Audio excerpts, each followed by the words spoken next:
Hi. It's not been a good week for the UK economy. Last week's budget showed how much the government needed to borrow, and also the decline in GDP was higher than expected in the first quarter of this year.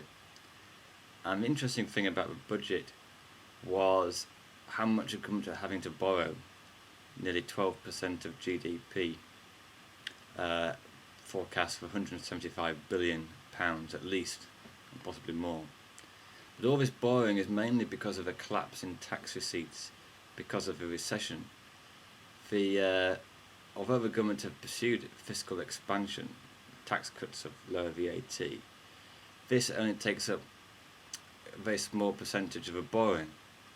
The fiscal expansion, the tax cut 5% of GDP. The majority of borrowing is simply cyclical because of the recession and the way the recession has hit tax revenues hard because income tax receipts have fallen, stamp duty has decreased, and of course the government are also spending more on unemployment benefits because unemployment is rising.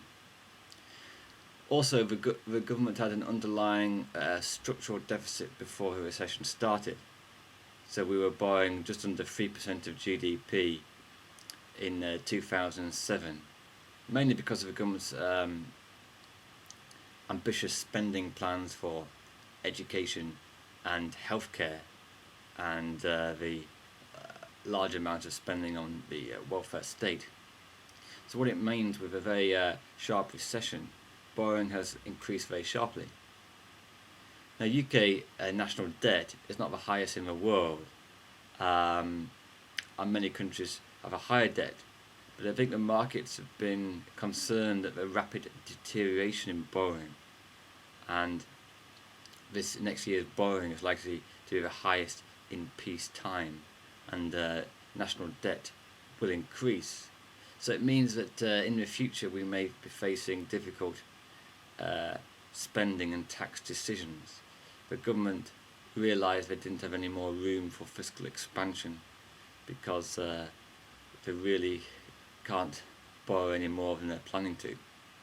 And even as it is, they may struggle to sell £200 billion worth of gilts in this coming year.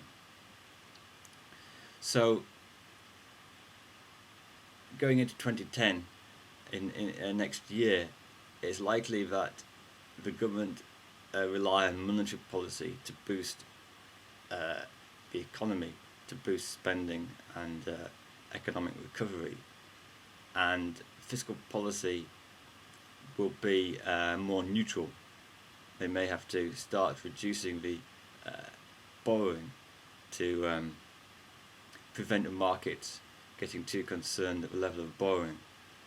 So in 2010, the government could perhaps increase tax rates, such as a higher income tax on high earners, but keep interest rates low and use quantitative easing to boost spending. The government's forecasts for next year are quite optimistic in that they hope a rather quick recovery, but the evidence suggests at the moment that any recovery is likely to be relatively slow and feeble because earnings are very stagnant. In fact, the average earnings are falling, and firms and banks still have a battered balance sheet. It's going to take time to recover. It's not like a boom and bust which is caused by high interest rates.